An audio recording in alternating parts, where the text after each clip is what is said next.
Hello and welcome to the second episode of the Plain English Finance podcast. My name is Tre Bynoe, and my hope is that in this episode, by the end of it, you have a basic understanding of the way I approach financial planning and how I tackle some key financial planning topics. Most people think that personal finance is about the numbers, but in fact, it's really about decisions. So before we start, I want you to understand what decision paralysis or decision fatigue or paralysis by analysis is. Investopedia says analysis paralysis is an inability to make a decision due to overthinking a problem. An individual or a group can have too much data. The result is endless wrangling over the upsides and downsides of each option and an inability to pick one. The process of choosing an investment is particularly prone to analysis paralysis. It's easy to get bogged down in an analysis of many options until it becomes impossible to choose one. This inaction can lead to missed chances for profit. This is very much human nature, and in any topic that somebody knows might be having a big impact on their life, but they don't quite understand it, or they don't understand what goes into having that impact, it can be very easy to freeze. But just like I spoke about in episode 1, not making a decision is still a decision. And oftentimes, avoiding making a decision when it comes to personal finances is going to be the worst decision. Think of it this way. If you're trying to give a child a snack and you ask them, "Hey child, what snack would you like?" And they think for a bit and say ice cream. You then say, "Okay, great. What flavor would you like?" And they start to think about all the different flavors, and they come up with chocolate. And then you say, "Okay, what brand of ice cream would you like?" And again, they start thinking about all the brands, and they're bougie kids, so they say Haagen-Dazs. And you say, "Okay, well, how much sugar would you like in that? Would you like the half sugar option or the full version?" And then while you're thinking about that, what store would you like to get this ice cream from? And on top of that, what toppings would you like this ice cream to have? And they actually just came out with a new line. It was dairy or non-dairy. You get the point. It's so many decisions. How do you think that child is going to react? While we may feel like we want lots of options, it does just tend to bog us down. Compare that to if you'd asked the child for a snack, they thought about it, they said ice cream, and then you provided them an ice cream cone for them to enjoy. And that's kind of the idea, that we may think that we want lots of options, but really it tends to bog us down. It tends to be a negative in our lives. We're very easily distracted, especially when we don't know what's important and what's not important. So fundamentally, I believe that that's a financial planner's job. It's to ensure that you are not missing out on the important things so that you're focused on the right areas to achieve the goals that you want to achieve. We take the vast amount of information out there that can be very, not only time consuming, but almost too much data, very intimidating, and we prioritize what is needed for that individual. We prioritize what that individual should be focusing on to get to wherever they're trying to get to. And then on top of that, if there are changes that need to be made, we determine the order that those changes should be made in to get the most impacts possible. That's overall what a good financial planner will do for you. But it's important to understand the process. So there are really 6 steps to go through when you're working with a financial planner. It starts off with the present state. Where am I today? Where am I financially today? Then it's time to look at the future state. This is where it's important to get very specific about the goals that you're trying to set. The third step would be looking at options of how we get from A to B. That's what a good planner will do. A great planner will look at multiple options, various routes to get from A to B. There's more than one way to skin a cat, as they say, which is a terrible phrase, but the idea is true. That there are so many different ways to do it. And a good planner shouldn't be using their own biases just to jump to a conclusion before they have the information. Of course, there's going to be mental shortcuts that everybody takes. When they see a certain situation, they'll immediately be drawn towards a certain solution because maybe that's what they've done a lot of in the past. But it's important that a planner checks their own biases to make sure that they're giving their clients good advice. Then the fourth step, once you've looked at that, then a route should be recommended. And step 5 is to then build the solutions to meet that chosen route. You'll notice how solutions are not where you start. And we'll get to that. And then number 6 is to revisit the present state and compare it to the future state and make adjustments as you go, as life changes, as goals change. So the solutions only come once the goals have been identified, whether them solutions are insurance-based or investment-based, or whether it's simply a referral to a lawyer to get your wills in order. It's important that the planning comes first. I will say a word of caution here. If you're working with somebody that you think is your financial planner or you think is your financial advisor, but all you discuss with them is investments or specific insurance products, then you'd probably be better off finding somebody else. And a step further than that, I would ask yourself what their job title is. Although it isn't the perfect solution, it is a good start. So if it says account manager or relationship manager or mortgage specialist or mutual fund sales specialist, all of those things would be red flags to me if you are wanting to make a large decision based on their advice. You want to be finding somebody that has earned their CFP.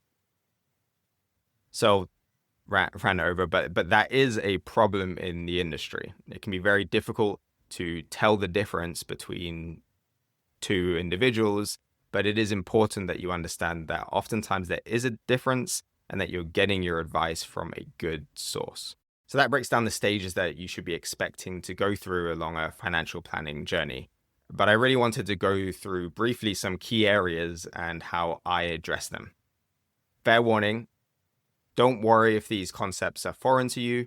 I'll be going over them in a lot more detail in future episodes. For a lot of people, these won't even apply. But I'm doing this for those people listening that have a specific reason for listening to me right now, because they're trying to determine who I am, what I stand for, and see if it's even worth their time reaching out to explore working with me. And those types of people tend to be very busy and unlikely to spend hours and hours of time listening to podcasts before making a decision about if I'm somebody that they want to work with.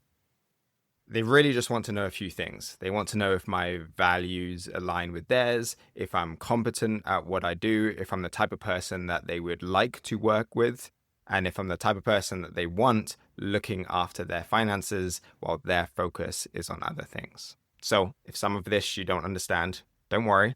Eventually you will, especially if it applies to you. So first off, taxes and how they play into the process. Taxes are a very underplanned area in Canada. It's something that a lot of planners avoid, but it is most people's single biggest expense. And I get taxes are required. I'm okay with paying taxes, but I don't believe that we should be giving the CRA a tip on top of what we're required to pay. So tax efficiency at a certain level of wealth should be factored into almost every planning decision.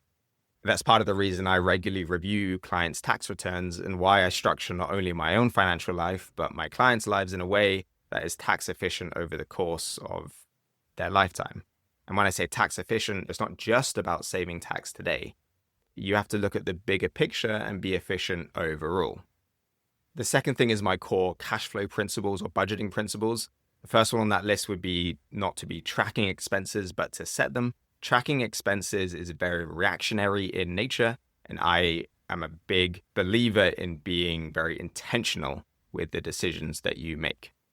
And at a certain point, you no longer need to be so concerned with what happened yesterday. You need to be significantly more concerned about the future. The way I teach cash flow management can be done across all income levels with some tweaks. And the goal is really just to disconnect your spending from your income so that you spend based on what makes you happy and what aligns with your values versus just spending everything that comes in.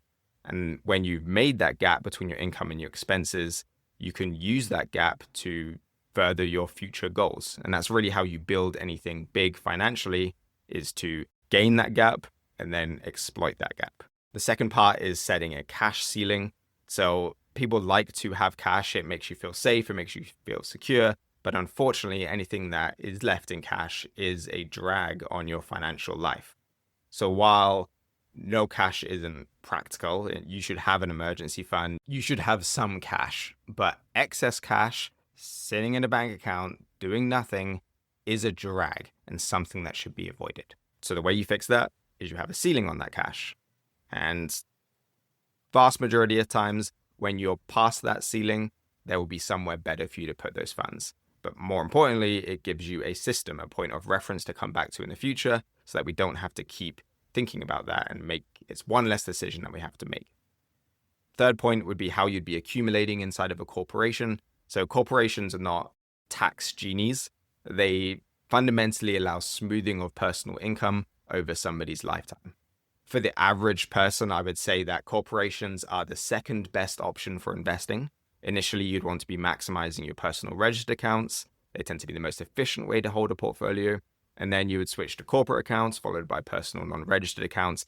The thing about this world is there are lots of nuances that would change your approach to that. But typical maintenance for a corporation would be clearing out your RDTOH accounts and your CDA account.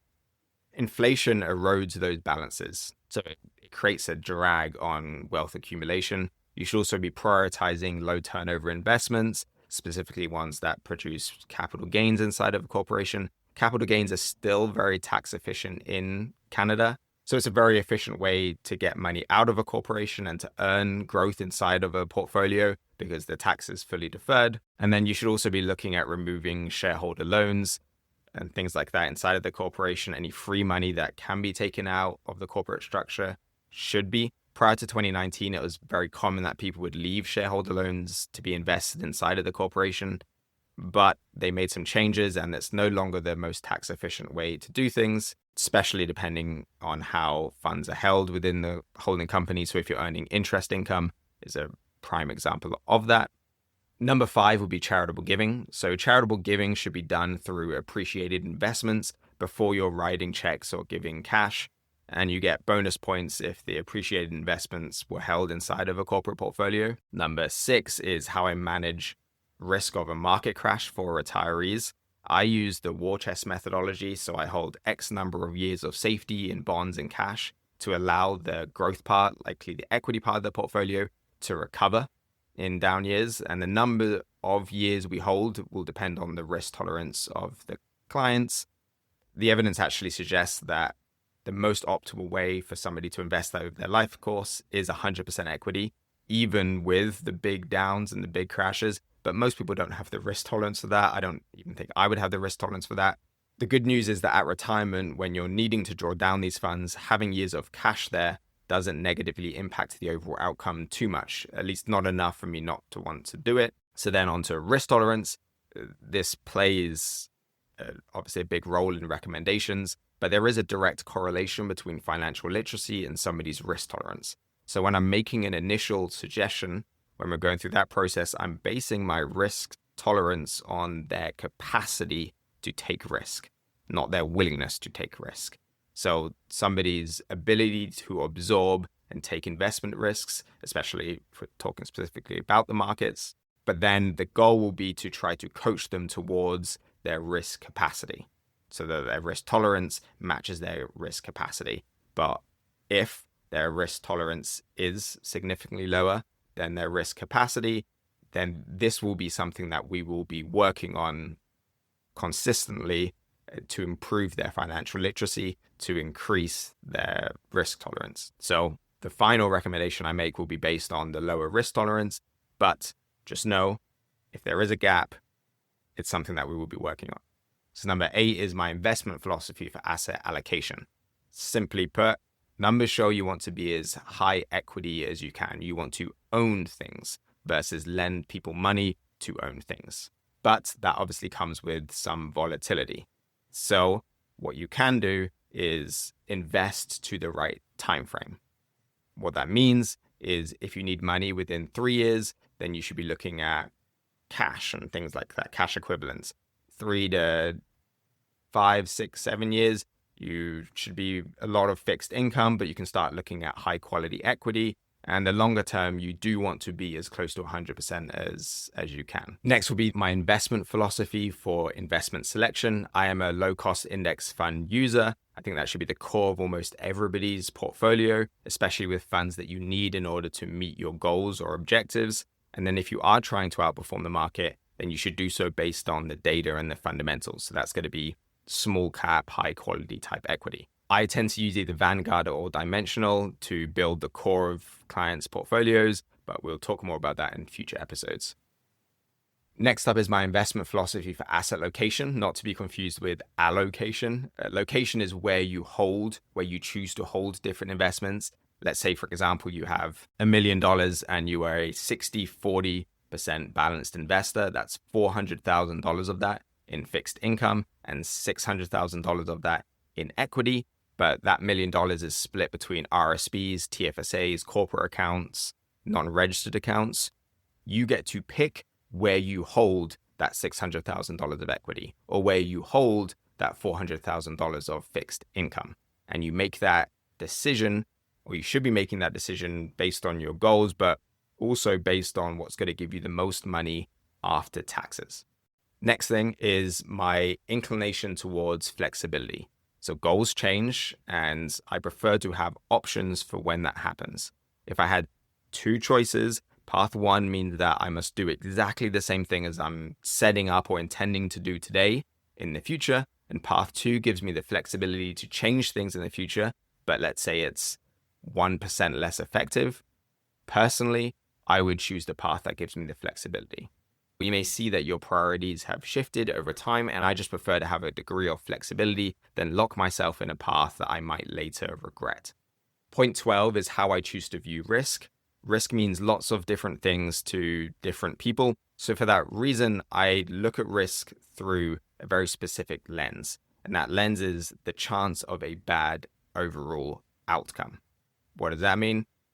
I respect the risk levels on different types of investments if we're talking about investment risk, but I believe that what's inside of the investment matters significantly more. For example, there's a type of investment called a labor-sponsored venture capital fund. It's recently been assigned a risk tolerance level of medium, and that fund invests predominantly in very small local companies to the province. So there's a high level of concentration risk. There's also small companies which are higher risk.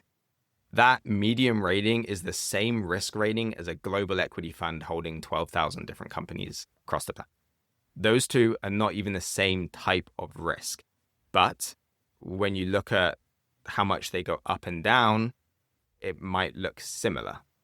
But when you look at the risk of a bad outcome, it doesn't make sense. And this kind of thing was similar to what happened in 2008, where they would bundle up some really high risk investments and put them together. If they do it enough, the volatility of that investment goes down, and then it can be assigned a lower risk tolerance. So there are lots of types of risk. So it's important that when you do think about risk, you don't just take it at face value when you're putting a portfolio together. And on the other side of that coin, on the insurance side, I had a financial advisor try to tell me that every doctor should have critical illness insurance, regardless of their financial situation. I fundamentally disagree. I believe that you have to start by determining what would happen if that scenario you're trying to protect yourself against would happen. What is the actual risk of a bad outcome? If they were to get sick, do they have the assets that they need to be okay? Maybe they've saved up enough and they could retire any day now, and there isn't a gap there. If there is a gap there, that's when you would implement insurance to make sure that we reduce the risk of a bad outcome. The last thing is the financial planning software that I use. I use Conquest. If you'd have asked me 2 years ago, I would have said that it doesn't matter. Financial planning software is financial planning software, and they're pretty much all the same. That has changed recently. So Conquest has made some big leaps forwards with their use of AI, and that's just drastically improved the accuracy and the amount of different scenarios that we can run. It was very time consuming before, and I know a lot of other planners weren't even looking at enough different paths because of how time consuming it has been. Conquest is currently miles ahead, I would say. I would still prioritize a good planner, but if you do have the option, I would definitely recommend working with a planner that has access to Conquest. And I'm saying this in 2025 in the middle of the year. At this point, things are changing so quickly. Okay, I think that covers it. Hopefully you've gathered enough information to determine if my process is something that you're looking for, or if the reason that you're listening is to determine whether you'd like to start working with me. Hopefully you have some clarity. If you would, please feel free to reach out. You can also check out my website, So that's my name, so TreBynoe.ca, so trebynoe.ca, and you can find more information on how to reach out to me there. Other than that, if any of what I just listed or said didn't make any sense to you, we will get to it and more. And you can follow along and listen to the other episodes as we uncover some of those areas. So the next episode will actually be the start of the regular format going forwards with my wife joining me. This podcast has been something that we've talked about doing for years now. So I'm actually really excited to do it. So as of recording this, we've already recorded some episodes. So I will see you in those. Thanks for listening to this episode of the Plain English Finance Podcast.